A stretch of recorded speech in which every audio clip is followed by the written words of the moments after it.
더러운 내 안에 연약한 그분으로 인하여 변화되리. 나비로 연약한 질그릇 같아도 내 안에 예수를 담아. 내 안에 더러운 내 안에 연약한 그분으로 변화되리. 내 안에 예수가 있네. 그분이 나에게 오셨네. 나비로 연약한 질그릇 같아도 내 안에 예수가 있네.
비록 연약한 질그릇 같아도 내 안에 예수가 있네.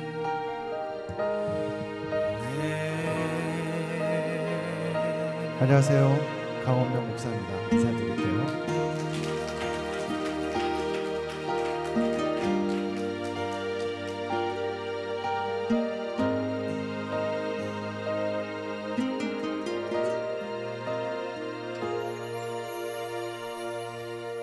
너무 멀리 와버린 것인지 돌아보아도 예수의 흔적 보이지 않아. 내 삶의 한 자락이라도 예수의 흔적이, 그분의 흔적이 혼자서 걸어가는 길은 너무 외로워 포기해버리고 싶지만 그때마다 날 일으키시는 주님의 손길이, 예수의 손길이 나를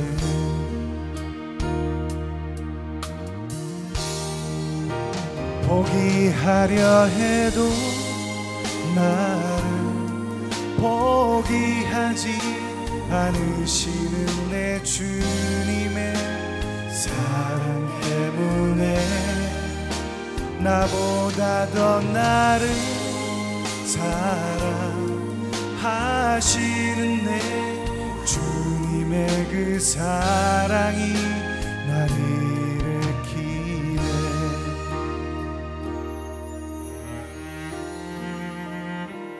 살아가다 보면 힘들 때가 있습니다. 그럴 때 어떻게 하십니까? 기도하시죠? 오늘처럼 주님 앞에 와서 기도합니다. 예배하죠? 그런데 너무 힘들면 그렇지 못할 때도 있어요. 그때 기억하시기 바랍니다. 주님은 내 옆에 계시다.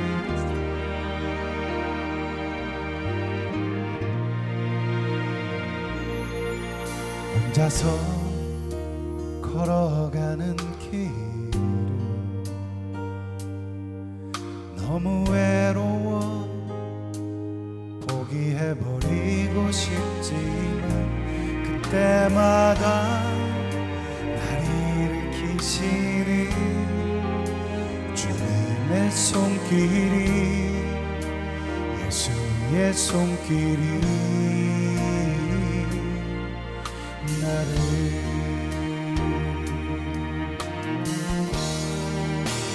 포기하려 해도 나를 포기하지 않으시는 내 주님의 사랑 때문에 나보다 더 나를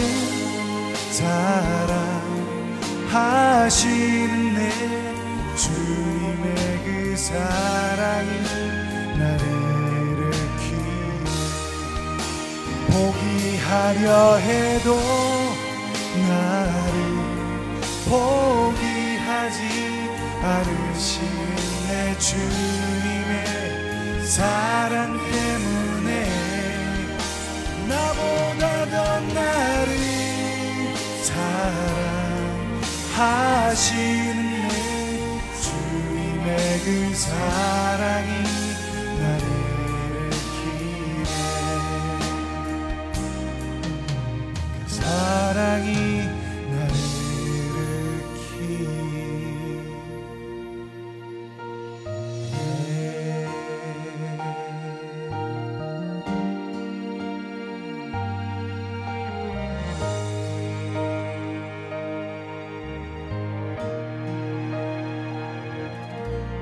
그렇게 우리를 일으키시는 주님께 뜨겁게 감사의 박수 드립니다.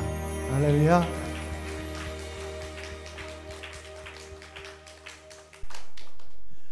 오늘 여러분들과 함께 하나님을 찬양하고 또 하나님께서 주신 이야기들을 나누게 되어서 너무 기쁩니다. 이 귀한 자리에 저를 불러주시고 세워주신 목사님 그리고 교회에 감사드리고요. 오늘은 이름은 콘서트인데요. 사실 제가 찬양 사역자로 활동을 한 지가 좀 됐습니다. 지금은 베트남에서 음악 선교를 하고 있는데 6년째 어떻게 보면 필드를 떠나 있다고도 볼 수 있어서 콘서트란 말이 저한테도 어색하네요. 앞에 서서 요즘은 이제 노래하는 일보다는 설교하는 일이 훨씬 더 많습니다. 그래서 나름 떨리는 마음으로 왔습니다. 그래도 생각보다 첫 곡은 잘한 것 같습니다. 제가 오늘 여러분들과 함께 나눌 이야기들은 하나님께서 저를 베트남으로 보내셔서 베트남에서 펼치고 계시는 여러 사역에 대한 이야기들, 그리고 제가 20년 넘게 해왔던 찬양 사역에 관한 이야기들, 이렇게 하고 싶은 이야기들이 참 많습니다. 시간이 허락되는 대로 찬양과 또 이야기들 함께 나눌 텐데요. 저만 이야기하고 저만 노래하는 시간이 아니라 우리가 함께 이야기하고 함께 찬양하고 또 함께 기도하는 시간이 됐으면 좋겠습니다. 방금 들려드렸던 곡은 제가 1집 앨범의 타이틀곡으로 발표했던 흔적이라는 곡인데, 이 곡이 제가 노래를 불러서 여러분들이 많이 사랑을 해주셨었는데요. 제가 베트남에 간 다음에 이 곡을 부를 일이 없어서 많이 모르시겠다 이런 생각을 했습니다. 그런데 제가 1년에 한두 차례 한국에 나와서 찬양 집회를 하다 보니까 생각보다 많은 분들이 이 곡을 아시는데 깜짝 놀랐어요. 제가 유명해서 아는 줄 알았는데 그게 아니라 저하고 한마디 상의도 없이 어떤 분께서 이 곡을 부르시는데 저하고는 굉장히 다른 스타일로 트로트처럼 만들어서 부르시는 분이 계시대요. 저도 한 번도 보지는 못했어요. 근데 강원명 흔적 이렇게 제가 한번 쳐봤더니 제 이야기보다 그분 이야기가 훨씬 많이 나오더라고요. 제가 속으로 감사해하고 있습니다. 저한테 저작권은 묻지 않았지만 그래도 제가 감사해하고 있어요. 제가 없는 틈에 그 곡을 불러주셔서 저보다 연세가 훨씬 많으신 어르신입니다. 그래서 이 곡을 이렇게 제가 없어도 많이 불러주셔서 제가 가끔씩 나와서 불러도 따라하는 분들이 제법 돼서 제 마음에 감사하고 있습니다. 근데 사실 저는 제 노래도 좋아하지만 제가 좋아하는 찬양은 좀 옛날 찬양이에요. 그래서 지금 부르려고 하는 찬양도 아주 오래된 찬양인데 가사 때문에 제가 좋아하는 찬양입니다. 우리가 인생길 살아가다 보면 좋은 날만 있는 건 아니죠. 힘들 때도 있잖아요.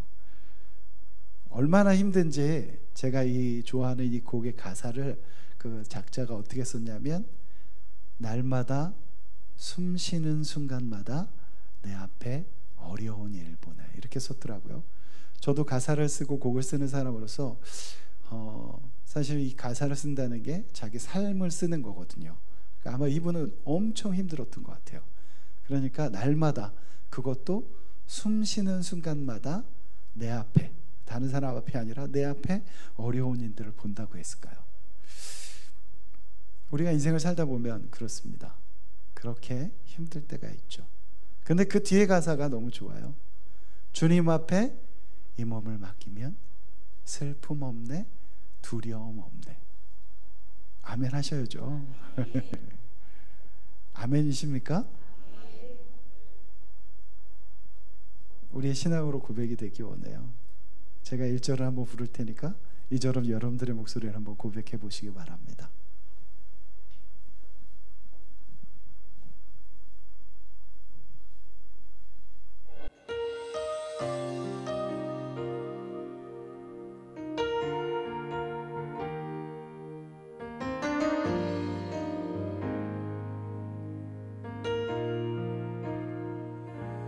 날마다 숨 쉬는 순간마다 내 앞에 어려운 일 보내 주님 앞에 이 몸을 맡길 때 슬픔 없네, 두려움 없네.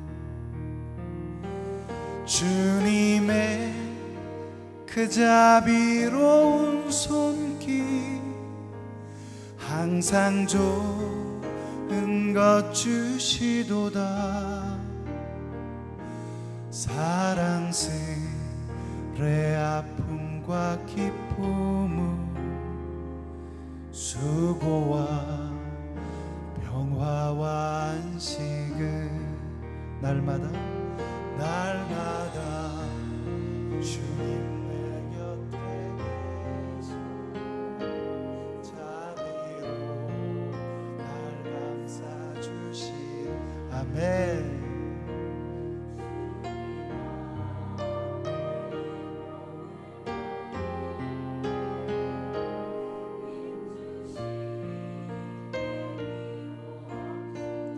어린 날을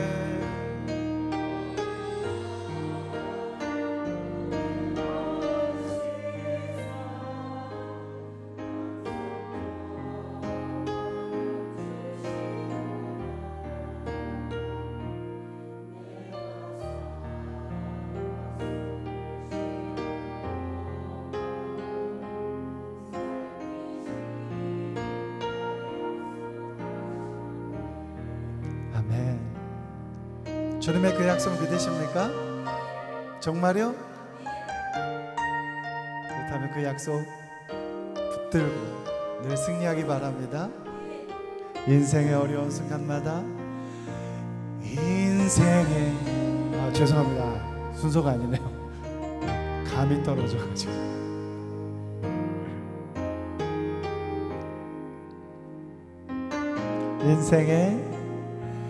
인생의 어려운 순간마다 주의 약속 생각해보네. 내 맘속에 믿음이 말씀 속에 위로를 얻네. 주님의 도우심 바라보며 모든 어려움이 기도다. 흘러가는 순간순간마다 주님 약속 새겨봅니다. 우리 오른손 들고 주님의 도우심 바라보며 모든 어려움이 기도다. 흘러가는 순간순간마다 주님 약속 새겨봅니다. 흘러가는 순간순간마다 주님 약속 새겨봅니다.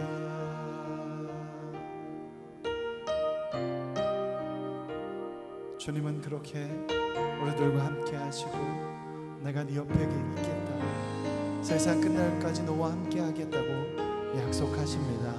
그 약속 믿으시는 분들만 하나님께 뜨겁게 감사의 박수 드리겠습니다.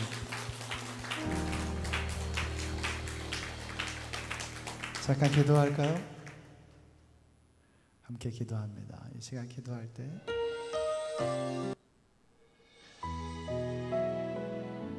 주님께 내 아픈 무드를 좀 내려놨으면 좋겠습니다. 하나님, 내가 오늘 이 문제를 들고 주님 앞에 나왔습니다. 주님 나를 아시죠? 내 마음, 내 아픔, 내 흐르는 눈물 주님은 아십니다. 하나님 앞에 잠잠히 기도하겠습니다.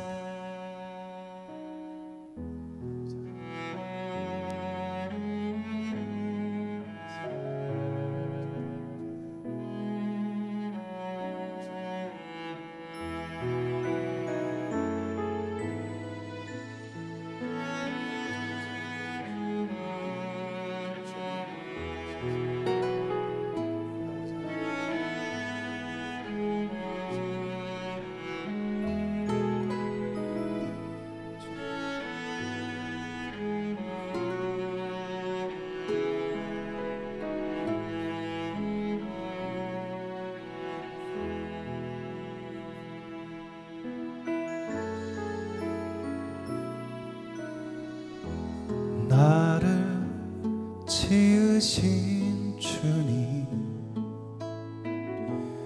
내 안에 계셔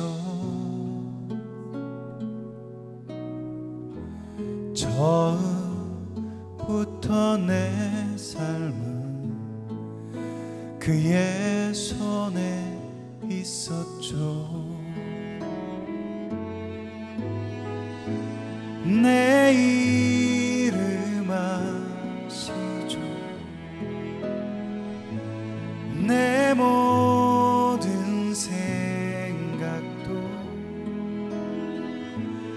내 흐르는 눈물 그가 닦아주셨죠. 그는 내 아버지, 난 그의 소유, 난 그의 소유. 내가 어딜 가든지, 내가 어딜 가든지 날 떠나지 않죠. 떠나지 않죠. 아멘. 내 이름 아시죠. 내 모든 생각도 아바라 부를 때, 아바라 부를 때 그가 들으시죠. 내 이름 아시죠. 내 이름 아시죠. 생각도 내 모든 생각 내 흐르는 눈물 내 흐르는 눈물 그가 닦아주셔. 우리 다시 한번 고백합니다. 두 손 높이 들고 내 이름 아시죠? 내 이름 아시죠? 내 모든 생각도 내 모든 생각도 아바라 부를 때 아바라 부를 때 그가 들으시죠.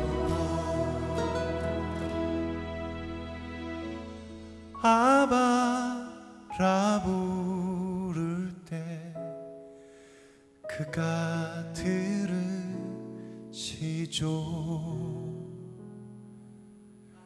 그가 들으시죠.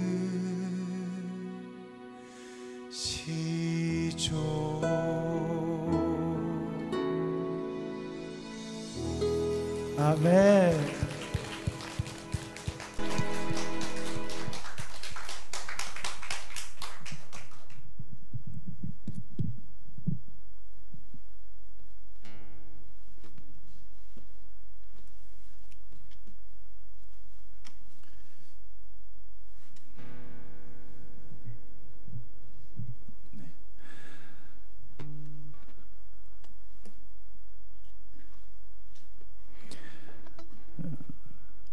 광고를 통해서 아시겠지만 저는 베트남에서 살고 있습니다. 제가 살고 있는 곳은 호치민이라는 도시고요. 그곳에 한국 사람들이 한 8만 명 정도 살고 있습니다. 생각보다 많죠? 그곳에서 저는 아이들에게 음악을 가르쳐주는 일을 하고 있습니다. 제가 이렇게 얘기하면 10중 8구는 목사님이 거기 가서 베트남 아이들에게 음악을 가르치시구나 이렇게 생각하시는데 그렇지 않고요. 제가 가르치는 아이들은 한국 아이들이에요. 베트남이 사회주의 국가라서 외국 사람이 자국민에게 무엇을 가르치는 것을 금하고 있습니다. 그래서 잠시 후에 간증으로 나누겠지만 제가 베트남 사람들을 가르치지 않는 건 아닌데 공식적으로는 가르치지 않습니다. 그리고 저는 자비량 사역을 하고 있기 때문에 제가 후원받는 교회가 없어요. 그래서 제가 거기서 아이들을 가르치는 일로 제 생계를 해결하고 있습니다. 그래서 평소에는 아이들에게 음악을 가르치고 주말이 되면 제가 하는 토기장의 집이라는 단체로 아까 영상에서 보셨던 그 아이들이 옵니다. 그 아이들과 함께 음악으로 하나님을 찬양하는데 한 절반 정도는 크리스찬이고 절반 정도는 크리스찬이 아닙니다. 그 아이들에게 하지만 저희 단체에 들어오려면 모두 찬양을 해야 돼요. 그래서 제가 쓴 곡으로 아이들에게 노래와 악기들을 가르치는 일을 하고 있습니다. 제가 6년 전에 베트남을 갔는데 처음에는 공연하러 갔다가 지금은 아예 거기서 눌러 살고 있습니다. 제가 그 전까지 했던 일은 찬양 사역이었고요. 주로 곡을 쓰고 그 곡을 제가 부르든지 아니면 찬양하는 가수들에게 주는 그런 일들을 했었습니다. 제가 주로 가르치는 악기는 기타인데 제가 기타를 가르치면서 느끼는 거는 우리 크리스천들한테 참 좋은 악기가 기타라는 생각을 합니다. 왜냐하면 기타는 어디든지 쉽게 들고 갈 수 있고 배우기도 과히 어렵지 않고 그리고 무엇보다 하나님을 찬양할 때 참 좋은 악기예요. 우리가 이제 교회에 나오면 하나님을 찬양하지만 삶 속으로 들어갔을 때는 사실 찬양하기가 좀 쉽진 않죠. 그래서 예전 같으면 CD를 찬양 가수들이 많이 내서 그 CD를 듣기도 하고 요즘은 핸드폰을 통해서 찬양곡들을 많이 들으시는데 악기를 하나 다룰 줄 알면 참 좋은 게 그 악기를 통해서 또 우리의 찬양이 풍요로워진다는 겁니다. 그래서 제가 기타를 어떻게 보면 호구지책으로 기타를 가르치지만 저에게 기타를 배우시는 분들은 주로 교회에서 찬양하기 원하셔서 배우시는 분들이 많거든요. 기타 참 좋은 악기다 이런 생각을 합니다. 저는 개인적으로 이 기타를 통해서 또 찬양만 할 뿐만이 아니라 곡을 쓰고 있는데 그날 하나님께서 말씀을 주시거나 아니면 또 감동을 주시면 이렇게 생각나는 대로 그저 곡을 쓰고 있습니다. 얼마 전에 제가 썼던 곡들을 여러분들과 나누려고 하는데 제가 제 작품에 자주 나오는 이야기가 길이에요. 길, 좁은 길, 그 길, 뭐 이런 곡들이 있는데 제가 왜 길을 좋아하냐면 우리의 인생이 길 같다는 생각을 많이 합니다. 어디로 가는 길이죠?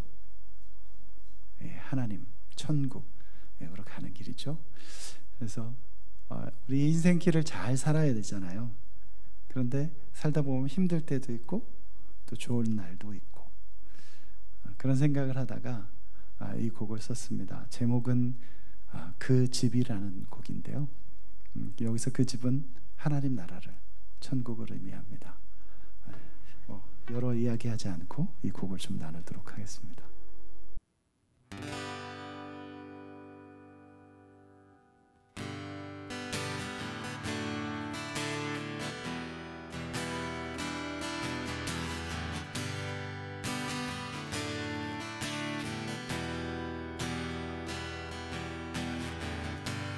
길은 구부러져 있고 햇볕이 내려쬐도 쉬지 않고 걸어야 해. 뒤돌아보지 말고 모래로 뒤덮인 길은 거친 언덕을 지나 숨이 턱까지 차올라도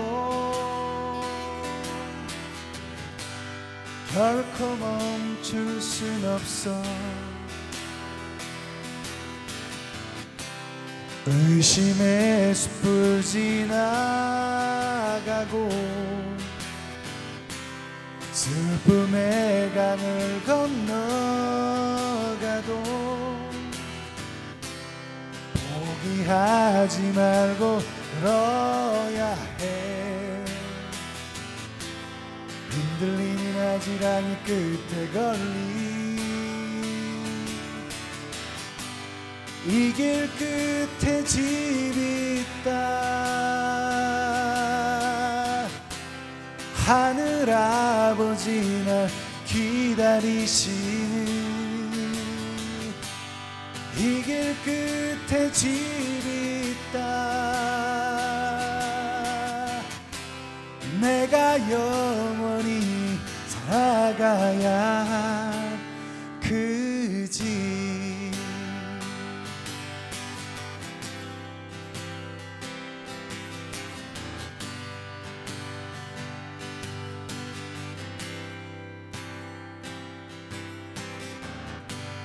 길은 구부러져 있고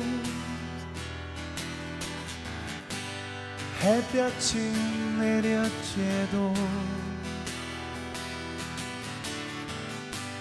쉬지 않고 걸어야 해.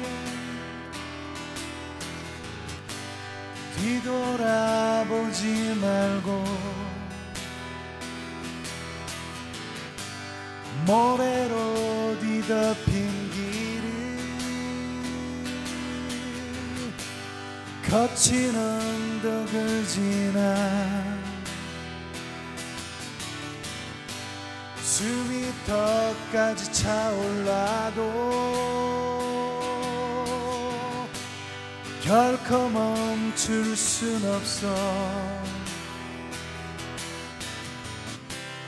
의심의 숲을 지나가고 슬픔의 강을 건너가도 포기하지 말고 걸어야 해. 흔들리는 아지랑이 끝에 걸린 이 길 끝에 집이 있다. 하늘 아버지 날 기다리시니 이 길 끝에 집이 있다. 내가 영원히 살아가야 이 길 끝에 집이 있다. 하늘 아버지 날 기다리시니 이 길 끝에 집이 있다. 내가 영원히 살아가야 그 집.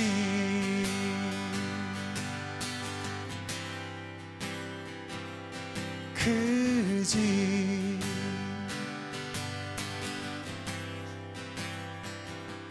그 집.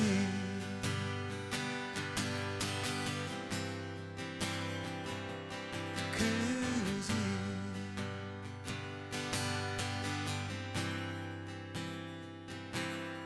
그 집.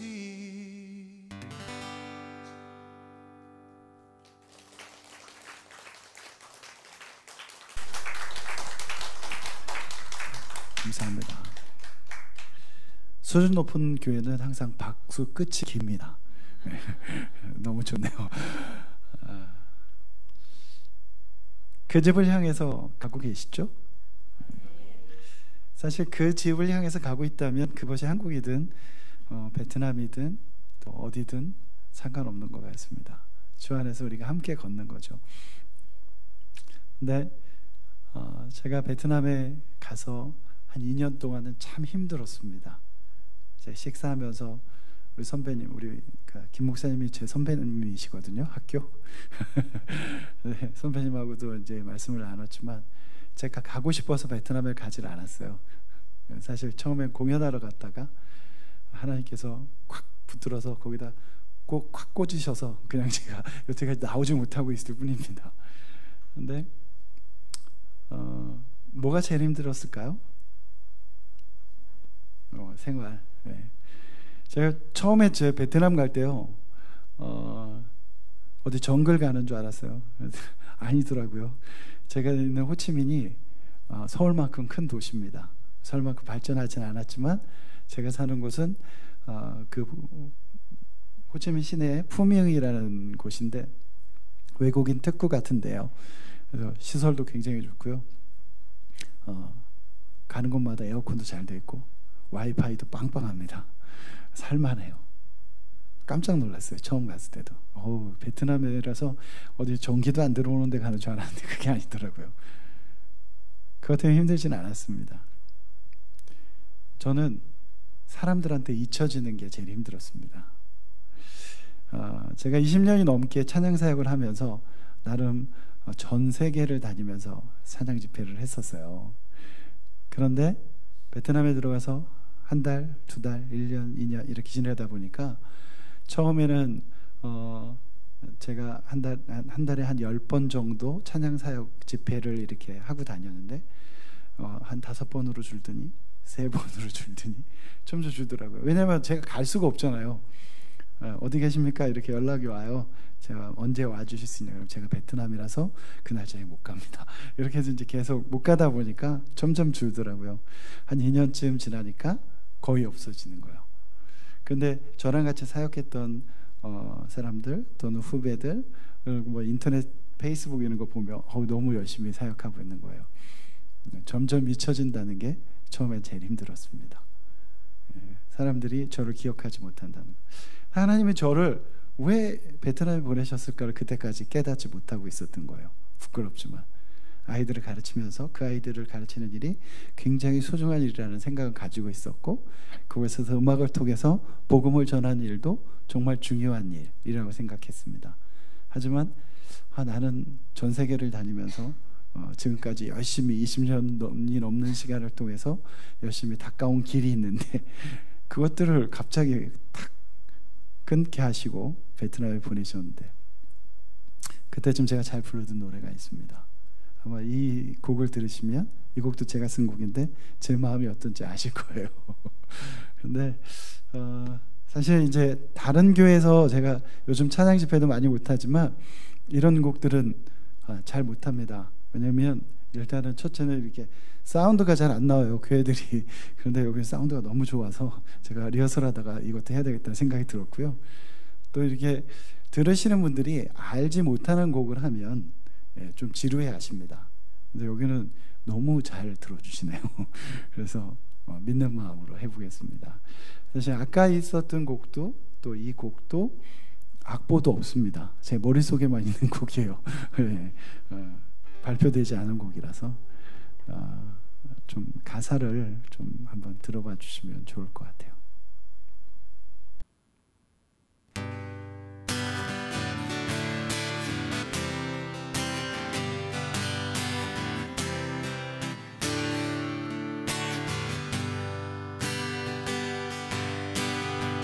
사람들 나를 버리고 모두 다 나를 떠나도 주님은 결코 날 버리지 않고 날 떠나지 않으시네. 사람들 나를 버리고 모두 다 나를 떠나도 주님은 결코 날 버리지 않고 날 떠나지 않으시네. 주의 사랑은 끝이 없고 늘 내 안에 새로우니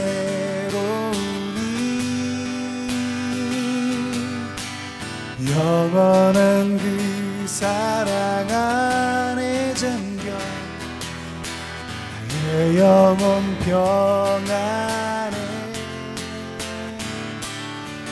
주 안에 나 항상 기뻐하며 주 안에 나 행복해. 주 안에 나 항상 만족하며 믿음의 길 걸으리. 주 안에 나 항상 기뻐하며 주 안에 나 행복해.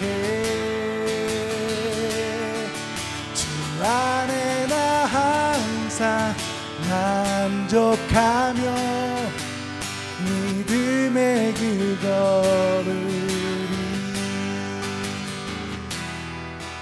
믿음의 길 걸으리.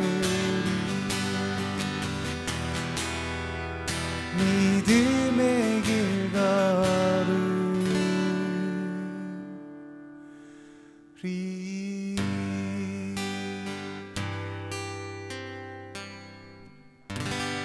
감사합니다.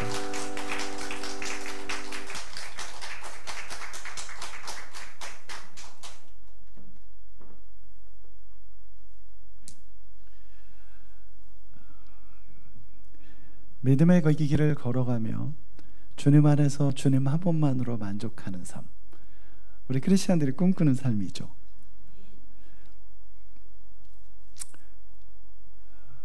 제가 베트남에서 지금 발견하고 있는 길이기도 합니다.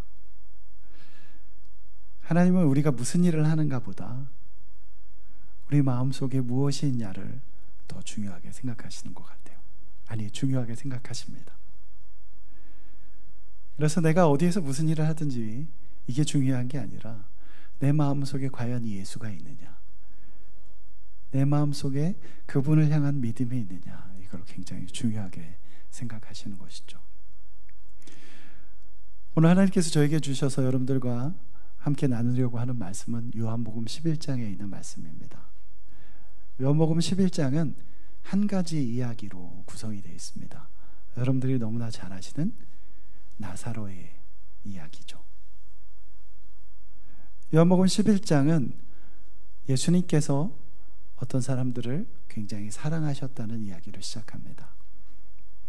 여러분들도 특별히 어떤 한 장소를 좋아하시죠?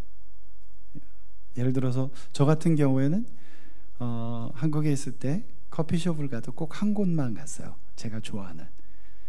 오늘도 다녀왔습니다. 그 동네에 커피숍이 여러 개가 있는데 그곳만 가요. 왜냐하면 그곳에 가면 마음이 편하거든요. 근데 슬픈 소식은 그 커피숍이 오늘까지만 영업하고 내일부터 안 한대요. 정말이에요. 오늘 깜짝 놀랐습니다.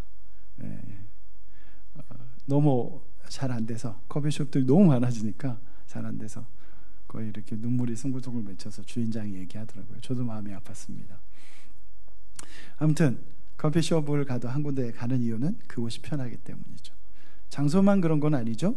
사람들도 편한 사람이 있습니다. 우리 많은 사람들이 있잖아요. 우리 주변에 살아가면서. 근데 어떤 사람 만나면 참 편해요. 여러분들에게는 어떤 곳이 그렇게 편한 곳이고 어떤 사람들이 그렇게 편한 사람들입니까?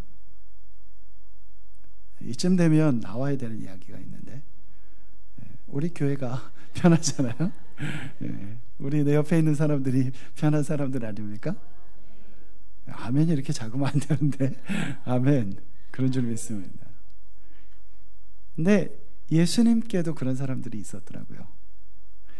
예수님께서 예루살렘에 올라가서 사역하시고 난 다음에는 꼭 가시는 곳이 있었습니다. 그곳이 어딜까요? 베다니였어요. 나사로의 집. 요한복음을 적었다고 기록되어 있는, 우리가 생각하고 있고 학자들도 얘기하는 사도 요한, 특별히 예수님께 사랑받았던 제자죠. 근데 그 제자가 성경에 이렇게 썼습니다. 5절 말씀 한번 띄워주시겠어요? 한번 큰 소리로 같이 읽어볼게요. 시작.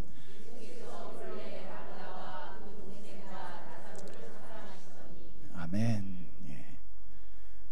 특별히 사랑하셨다는 이야기입니다. 성경에 대놓고 사랑했다는, 이렇게 적었잖아요. 그런데 그렇게 사랑했던 나사로가 병이 들어서 죽어가고 있다는 이야기가 예수님께 들려집니다. 그런데요, 예수님의 반응이 4절 말씀을 보니까, 죄송합니다, 제가 나이가 들어서 4절 말씀을 보니까 예수께서 들으시고 이르시되 이 병은 죽을 병이 아니라, 이렇게 말씀하셔요.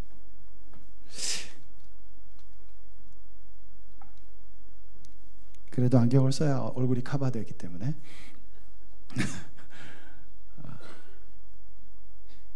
이 이야기를 요즘 우리들의 이야기로 한번 바꿔볼게요. 여러분들에게 어떤 사람이 찾아와서 이야기합니다. 당신 부인이, 아니면 당신 남편이, 당신 애인이, 아니면 당신의 자녀가 지금 병에 들어서 죽어가고 있어요. 아니면 사고가 나서 지금 죽으려고 하고 있습니다. 근데 만약에 여러분들이 이렇게 대답하는 거예요. 그거 죽을 병 아니에요. 안 죽을 거예요. 그러면 그 이야기를 전한 사람이 과연 여러분들에게 어떻게 반응할까요? 이런 피도 눈물도 없는 이렇게 얘기하든지, 아니면 당신은 그 사람을 사랑하지 않는군요, 이렇게 비난할 겁니다. 지금 요한복음 11장 앞부분을 구성하는 게 그런 상황인 거예요. 예수님께서 대뜸하시는 말씀이 그건 죽을 병이 아니다, 이렇게 말씀하시는 거죠. 예수님이 나사로를 사랑하셨습니다. 사랑하지 않은 게 아니에요. 근데 왜 그렇게 말씀하실까요?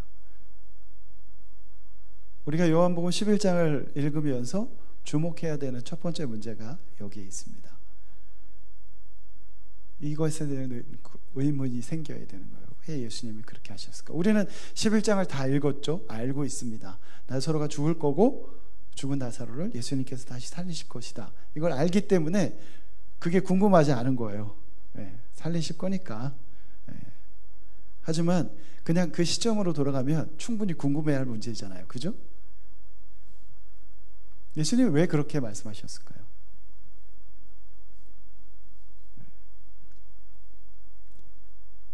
아무튼 예수님이 그렇게 말씀하시고 한참 건너뛰어서 21절 말씀을 한번 같이 읽어봅니다. 21절부터 27절까지 한번 한 목소리로 쭉 읽어볼게요. 시작. 마르다가 예수께 여짜오되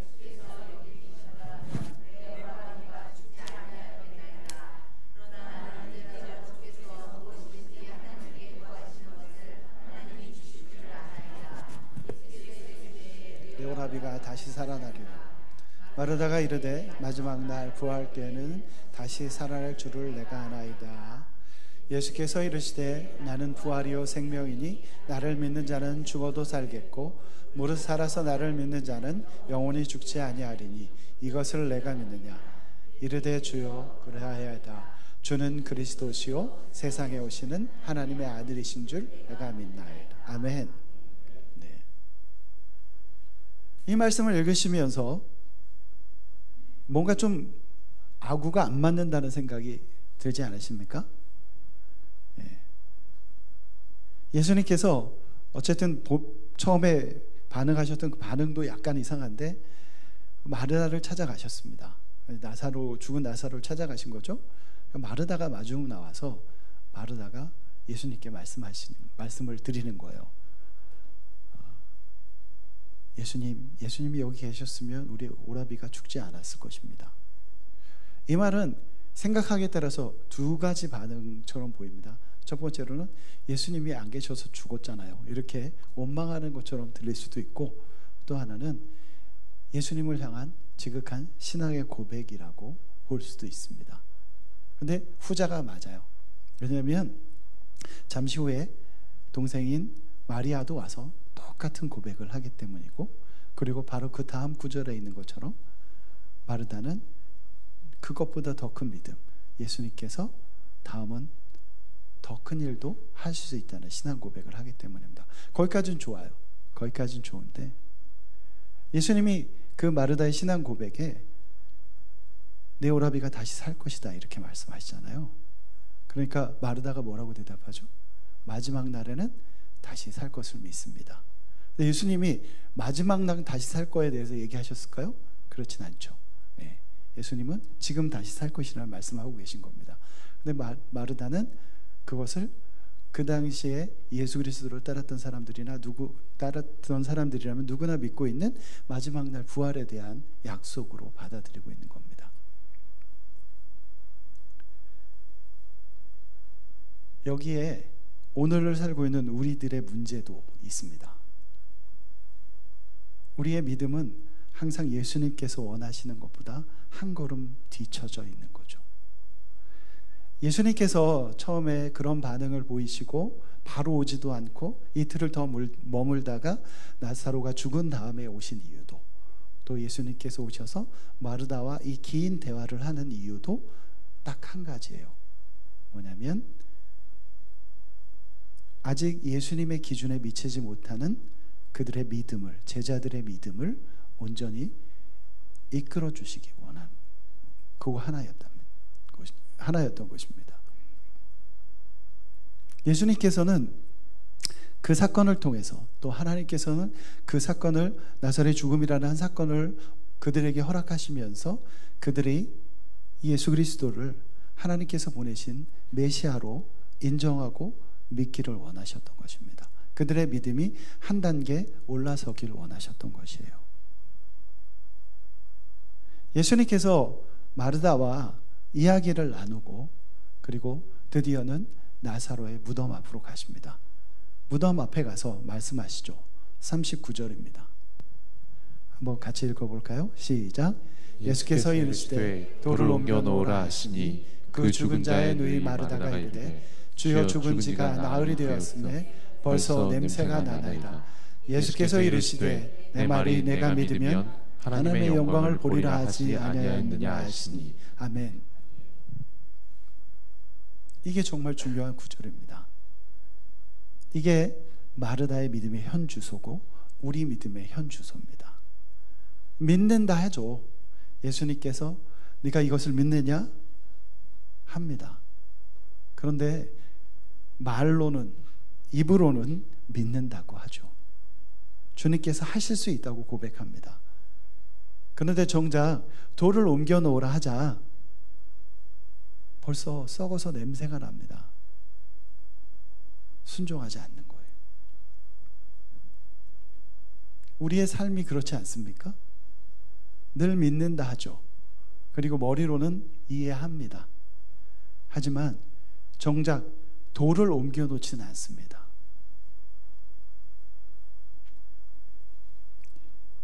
제가 좀 전에 베트남에 갔을 때 이야기 드렸죠. 돌을 옮겨 놓는데 제가 베트남이라는 곳에 들어가서 사역을 하는데 필요한 돌을 옮겨 놓는데 3년이 걸렸어요. 3년이. 처음에 5월에 오디션을 봐서 아이들을 뽑고 6월에 첫 훈련을 시작해서 12월에 공연을 하는데 저는 처음에 그렇게만 하면 제가 그 일을 마치고 다시 원래 자리로 돌아갈 것이라고 생각하고 베트남을 갔습니다. 왜냐하면 처음부터 제가 가려고 그 단체를 만든 게 아니라 제 후배들 중에 음악을 하는 친구들이 많아요. 네. 그래서 저에게 크리스찬 음악 하는 사람들이 그 당시에 2011년, 12년 요때 CMA라는 단체를 만들었습니다. 크리스찬 뮤지션 연합회. 그렇게 해서 이렇게 만들고 한 달에 한 번씩 모임도 갖고, 그런데 그곳의 회장님이 여러분들이 잘 아시는 기타리스트 함춘호 씨예요. 옛날 시인과 촌장하던. 그래서 제가 작곡하고 보컬 쪽 팀장을 맡고 있었어요. 그래서 저는 이제 그곳에서 활동을 하면서 많은 뮤지션들과 교통을 하고 그 사람들을 사실 뮤지션들이 이렇게 밥 먹기 힘든 사람들이 많습니다. 네, 음악은 잘하지만 설 자리가 없어서. 그래서 그런 친구들이 선교를 나가면 참 좋겠다 이런 아이디어를 가지고 있었거든요. 그 당시에 저희 리더십들이. 그래서 한 달에 한 번씩 모여서 기도도 하고 말씀 공부도 하고 훈련도 하면서 뽑아서 선교지에 보낼 생각들을 하고 있었어요. 근데 어떻게 보면 그 첫 번째가 베트남이었던 거예요. 그래서 아이들은 따로 오디션을 보고 저는 한국에 와서 그런 뮤지션들을 대상으로 해서 설명회도 갖고 신청을 받았습니다. 몇 명이 지원했을까요? 한 명도 지원하지 않았습니다. 왜냐하면 각자 자기가 이렇게 삶의 바운더리를 삼고 있는 데들이 있잖아요. 레슨하는 사람도 있고 강의하는 사람도 있고. 그러니까 그런 것들을 포기하고 6달을 베트남에 간다는 게 처음부터 갔다 오면 다시 시작해야 되기 때문에 쉽지 않은 거였어요. 아이들은 이미 뽑혀 있고 누군가는 가야 되는 상황이죠. 뽑기는 제가 뽑았고 그래서 제가 갔습니다. 그리고 6개월이 지나서 첫 번째 공연을 했는데 아이들도 너무 좋아하고 부모님들도 너무 좋아하고 그 주변에 있는 사람들이 너도 나도 내 아이도 다음 해에 또 시키고 싶습니다. 막 붐이 일어났어요. 그래서 1년만 더 하자. 그래서 1년만 더 하기로 했습니다. 가족들은 한국에 있고 저 혼자 가서 조그만 호텔방에서 머물면서 그 일을 했어요. 호텔방이 이제 작다 보니까 아침에 일어나면 무작정 나옵니다. 나와서 저 같이 동역하던 교회가 있었는데 그 교회에 가가지고서 하루 종일 있는 거예요. 기도도 하고 말씀도 있고 애들 학교 끝나고 오면 아이들 가르치고. 근데 이제 그게 하루 이틀인데 이게 계속 하다 보니까 너무 지치고 힘들어요. 그리고 베트남은 날씨가 덥잖아요. 그래서 진이 좀 빠집니다. 이렇게 막 지금보다는 오히려 안 더워요. 요즘 한국이 더 덥더라고요. 제가 한국에 와서 더위 먹어서 며칠 알았습니다.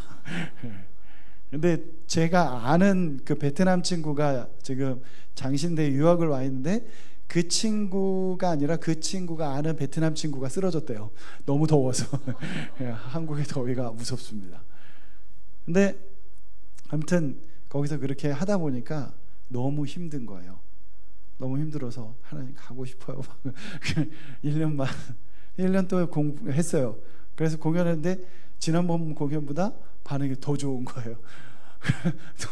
그래가지고서 또 1년을 더 하게 된 거예요. 갈 수가 없는 상황이에요. 가겠다고 얘기했는데 부모들이 막 찾아와가지고 도저히. 그래서 하여튼 그러는 가운데서 어떻게 해서 한국에 있는 제 아이들이 둘이 있는데 아이들이 아빠랑 살고 싶다 그래서 아빠랑 살러 베트남으로 들어왔습니다. 그래서 아이들하고 이제 지내고 엄마는 한국에서 열심히 돈을 벌어서 우리를 해주고 그러면서 이제 그 사역을 하게 된 거예요. 근데 그런 가운데에서 물론 제 사명감도 있고 제가 가르치는 아이들을 향한 사랑도 있었습니다. 그리고 그곳에서 섬기면서 사귀게 된 많은 크리스찬들도 있었고 너무 그 사람들도 귀하고 그 사역도 귀하죠. 하지만 저는 제 나름대로 찬양 사역이라는 꿈이 또 제가 평생 동안 음악을 하겠습니다 하고 서원한 것들이 있었고 하나님께서 저에게 주시는 것들이 있었어요. 그래서 그때까지만 해도 제가 전도사였습니다. 제가 올해 죄송합니다 어르신들도 있는데 제가 올해 51예요.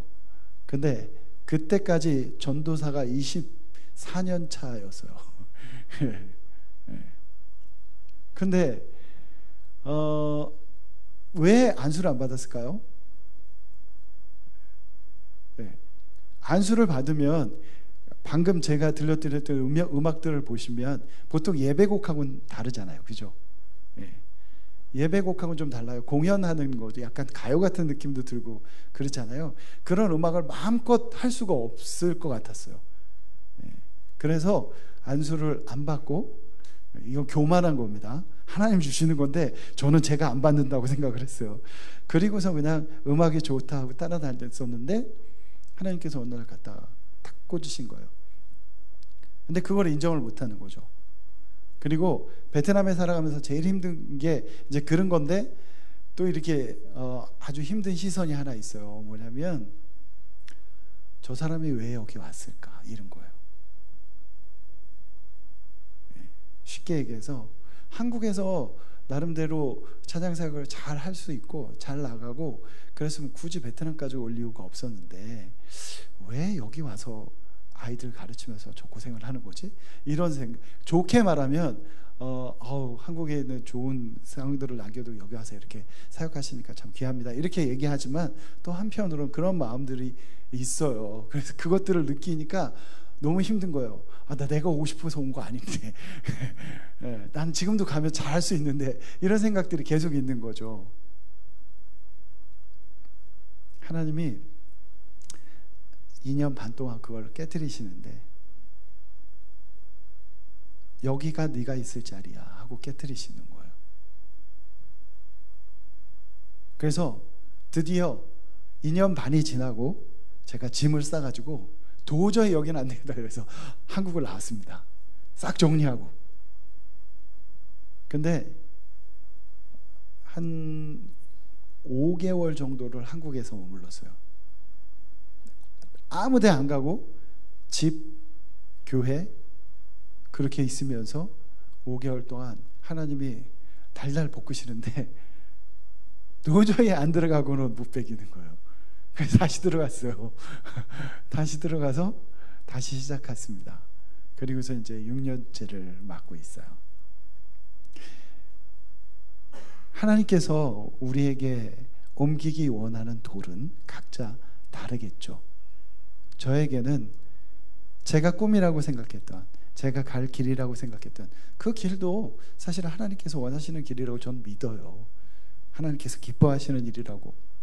제가 찬양 사역을 하고 요즘 오늘은 좀 감이 좀 떨어져서 실수도 했지만 할 때는 제법 했습니다.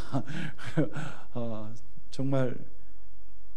그런데 그걸 하나님이 기뻐하지 않으시겠어요? 그것도 기뻐하시죠. 하지만 하나님께서 오늘 나에게 원하시는 자리는 한국이나 미국이나 일본 같은 데 있는 교회들에서 찬양 집회를 하는 게 아니라 베트남에서 그 아이들과 함께 그냥 있는 거예요. 그냥. 제가 한국에 있을 때는 레슨을 안 했습니다.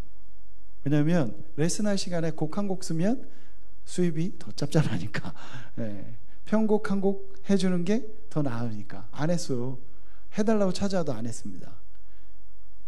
근데 거기서는요, 정말 하기 싫은데 엄마가 그래도 한국에서 나름 유명한 사람이 와서 가르친다니까 보내는 거예요. 애들은 정말 얼굴 가득히 하기 싫다 이게 막 있는데 와서 앉아 있는데 1시간 동안 걔를 막 구슬려 가지고 가르쳐야 되는 거예요. 처음에는 막 가슴이 터질 것 같더라고요. 내가 지금 여기서 뭐 하는 건가 막.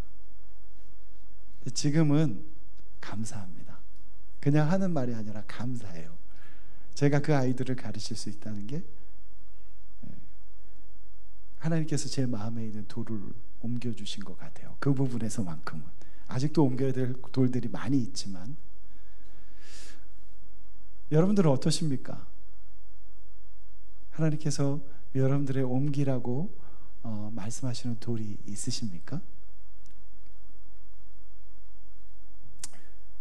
제가 이 말씀을 준비하면서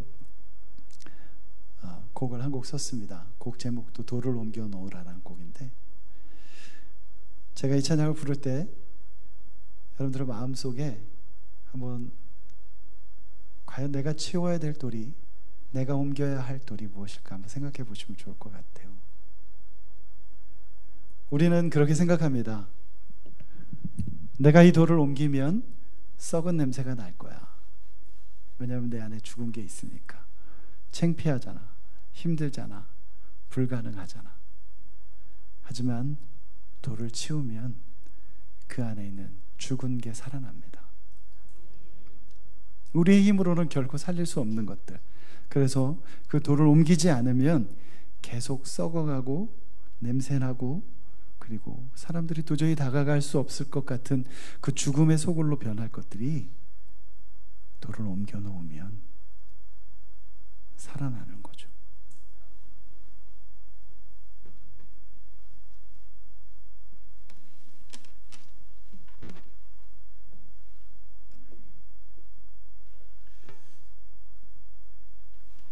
죄송하지만 한번 두 눈을 감아 보시겠어요?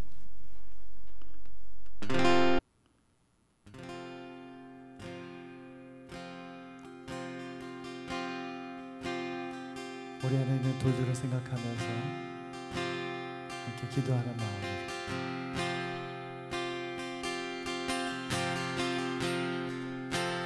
돌을 옮겨 놓으라 주님 말씀하시네. 내 말을 믿으며 하나님의 영광을 보리라.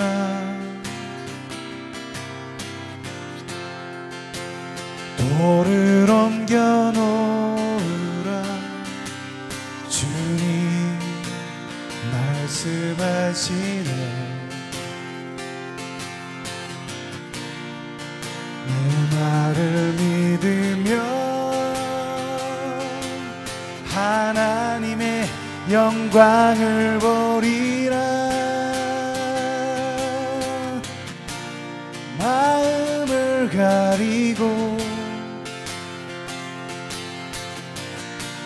두 눈을 가리는 의심의 돌을 옮기고 믿음으로 나오라.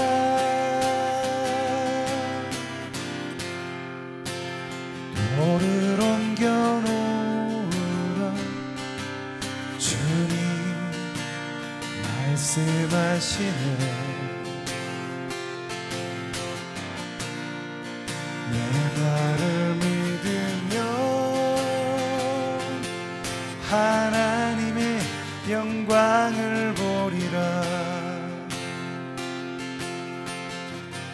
정말 그렇게 믿으십니까? 처음 들으시는 노래지만 가사를 보시면서 함께 불렀으면 좋겠어요. 돌을 옮겨 놓으라. 돌을 옮겨 놓으라 주님 말씀하시네. 내 말을 믿으며 내 말을 믿으면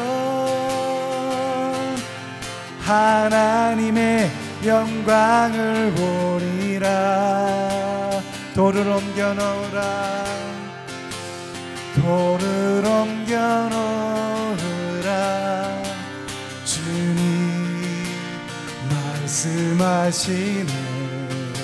내 말을 믿으면, 내 말을 믿으면 하나님의 영광을 보리. 두 눈을 가리고, 두 눈을 가리고 마음을 가리는 의심의 돌을 옮기고, 의심의 돌을 옮기고 믿음으로 나오라.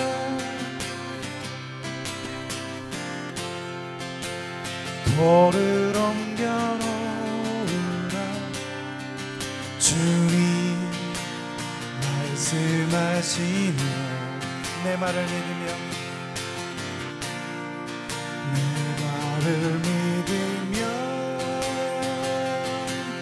하나님의 영광을 보리라. 내 말을 믿으면, 내 말을 믿으면 하나님의 영광을 보리라. 내 말을 믿으면, 내 말을 믿으면 하나님의 영광을 보리라.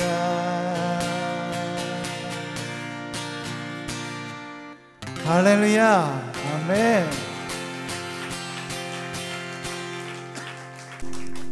그렇습니다. 주님의 말씀을 믿으면, 주님께서 말씀하신 대로 순종하고 따르면 하나님의 영광을 우리의 삶 속에서 볼 수 있습니다. 제가 그곳에서 하고 있는 단체 이름이 토기장이의 집이라고 말씀드렸죠. 처음에 그곳에 가면서 아이들을 오디션을 보고 뽑는데 팀 이름은 있어야 할 것 같아서 고민을 하다가 토기가 떠올랐어요. 질그릇. 우린 질그릇이잖아요. 우리 안에 보배이신 예수를 담고 있는. 그런데 그렇다면 우리를 빚고 계시는 분은 하나님이실 거고요. 제가 거기서 만나게 될 아이들도 하나님께서 그렇게 빚으실 질그릇이고 그 안에 보배이신 예수를 담아야지 하는 마음에 톡이라는 이름을 줬습니다.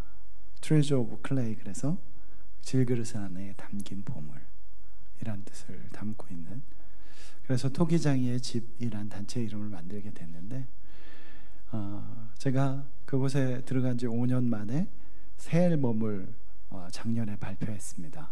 거기에 있는 아이들과 함께 노래를 불렀어요.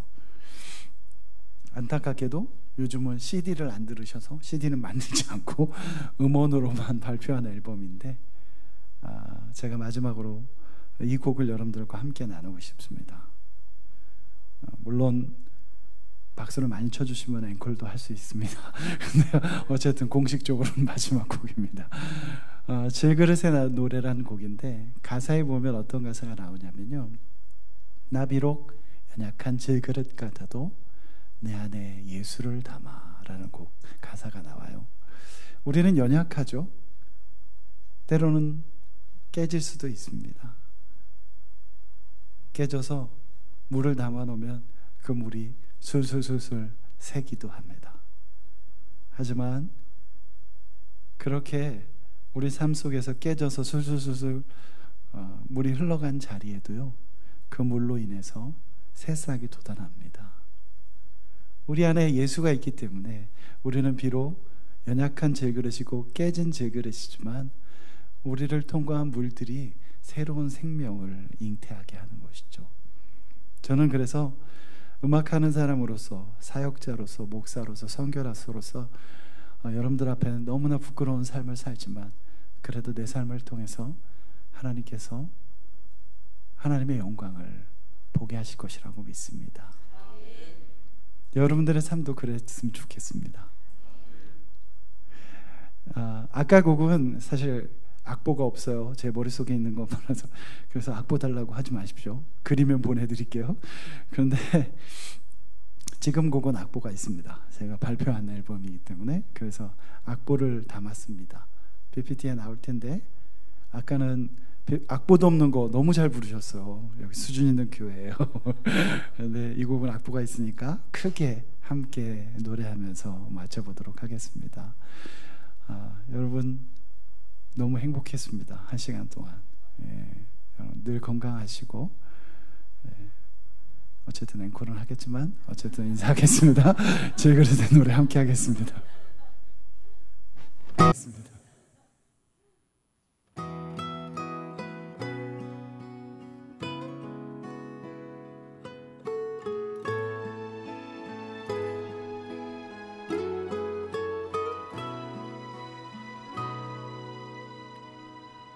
나 비록 연약한 질그릇 같아도 내 안에 예수를 담아, 내 안에 더러움, 내 안에 연약한 그분으로 인하여 변화되리. 나 비록 연약한 질그릇 같아도 내 안에 예수를 담아, 내 안에 더러움, 내 안에 연약함 그분으로 변화되리. 내 안에 예수가 있네. 그분이 내 오셨네. 나 비록 연약한 질그릇 같아도 내 안에 예수가 있네. 가사가 참 좋죠? 우리 가슴에 두 손을 한번 이렇게 얹어볼까요? 우리 심장 뛰는 걸 느끼면서 한번 같이 불러봅니다. 나 비록 연약한 질그릇 같아. 내 말 조금만 더 주시겠어요? 내 예수를 담아, 내 안에 더러움, 내 안에 연약함 그분으로 변화되리. 내 안에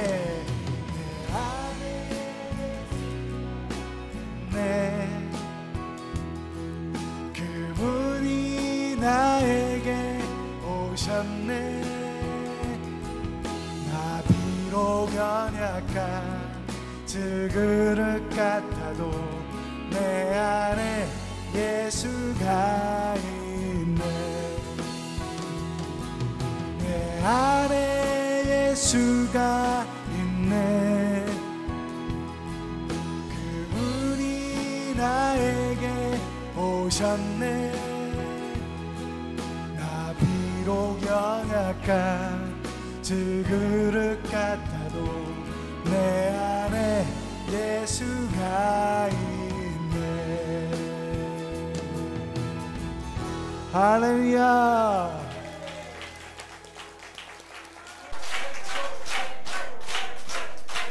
감사합니다. 네, 수준 높은 교회예요. 네. 보통 제가 찬양 사역을 다닐 때는 이렇게 끝나고 나면 한 가지 멘트를 했습니다. 뭐냐면 나가시다 보면 제 CD가 있는데 CD를 한 장씩 사주시면 뭐 이렇게 멘트를 했는데, 제가 찬양 사역을 안 해요. 그래서 CD도 안 팝니다. 근데 제가 너무 사랑하는 우리 김석형 목사님, 제 직속 선배신데 빈손으로는 올 수 없고, 그래서 남은 CD를 가져왔습니다. 나가실 때 마음껏 가져가셔도 됩니다. 제가 몇 분 나오는지 여쭤보고 다 가져가실 수 있게 개수를 충분히 가져갔습니다. 제 1집은 다 팔려서 없고요. 2집하고 3집 앨범이 있고 4집은 CD를 안 만들었습니다. 그래서 4집은 없어서 2집과 3집 가져왔으니까 한 분에 하나씩 가져가셔야 됩니다. 한 가정이 아니라 한 분에 하나씩 가져가시고 필요하신 분 있으면 선물로 더 가져가셔도 됩니다. 제가 가져온 건 다시 안 가져가니까 그냥 다 가져가셔도 돼요. 대신 요즘 CD를 잘 안 듣잖아요. 그러시죠? CD 플레이어가 없더라고요. 대신 거기에 악보가 있어요. 그 책에 이렇게 펼쳐보면 악보를 보시면서 찬양을 유튜브에 보면 제 찬양이 다 있습니다. 들으실 때 악보를 보시면서 들으시고 또 제 앨범이 굉장히 큰 은사가 저한테 하나 있어요. 무슨 은사냐면 제 곡이 굉장히 조용합니다. 그래서 들으시면 잠이 잘 옵니다. 그래서 불면증이 있으신 분들에게 선물해 주시면 아주 좋은 효과가 있어요. 대신 운전하실 땐 절대 들으시면 안 됩니다. 제가 미국 집회를 1년에 한 10차례 정도 보통 다녔었어요. 한 10년 넘게. 그래서 1년에 그때는 한 3분의 1 정도는 미국에 살았는데 한 교회에 갔더니 거기가 시카고인가 어디였었는데 어떤 분이 저한테 오시니 손을 콕 잡고 전사님, 그때 전도사였었거든요. 전사님 찬양이 너무 좋아요. 전사님 CD를 틀어놓으면 저희 집 개도 자요. 이걸 칭찬이라고 하는 건지 근데 들어보시면 압니다. 들어보시면 많이 들으시고 숙면 취하시기 바랍니다. 제 3주 앨범 타이틀곡 마지막으로 이제 절대 앵콜 하시면 안 됩니다. 남은 곡이 없기 때문에 제가 쓴 곡이 100곡이 넘는데 기억하는 곡이 몇 곡이 안 돼요. 찬양상을 안 하고 요즘 설교만 하러 다니다 보니까 오늘 여러분들과 나눈 이야기들 사실은 제 마음속에 하고 싶은 이야기 간증 너무 많아요. 근데 오늘은 주어진 시간이 제가 딱 1시간 20분이기 때문에 그래도 한 3분 오버 될 것 같습니다. 죄송합니다. 제가 시간 잘 오버 안 하는데 어쨌든 또 기회가 있겠죠. 그죠? 작네요. 하여튼 하나님께서 허락하시면 그때 또 다른 이야기로 뵙기로 하고 제3집 앨범 좁은 길입니다. 나누고 여러분들께 인사드릴게요. 감사합니다. 뵙기로 하고 제3집 앨범 좁은 길입니다. 나누고 여러분들께 인사드릴게요. 감사합니다.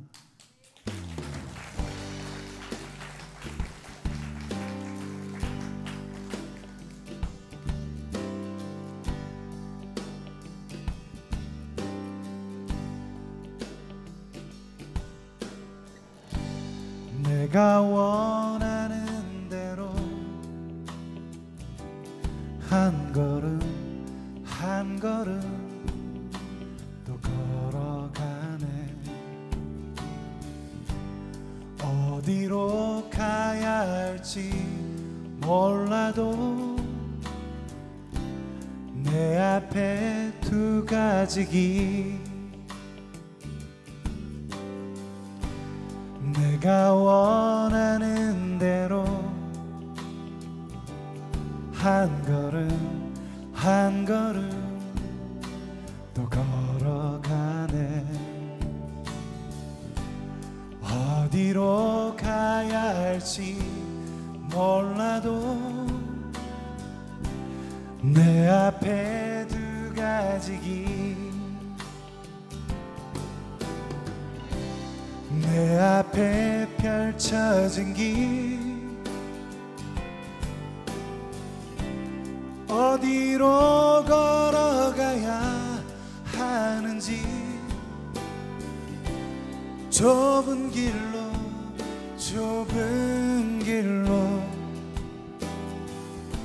나 걸어가야 하는데 나에게 주어진 길 한 걸음 한 걸음 또 걸어가네. 어디로 이끄실지 몰라도 그 그 길을 따라가네.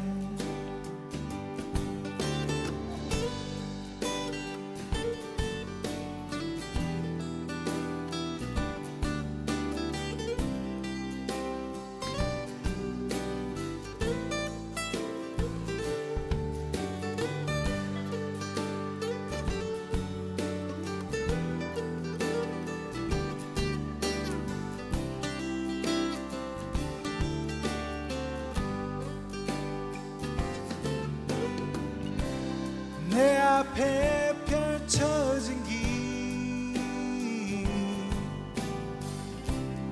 어디로 걸어가야 하는지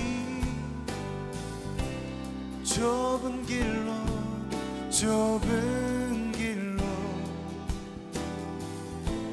걸어가야 하는데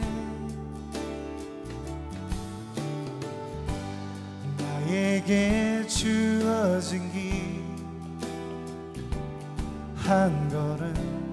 한 걸음 또 걸어가네. 어디로 이끄실지 몰라도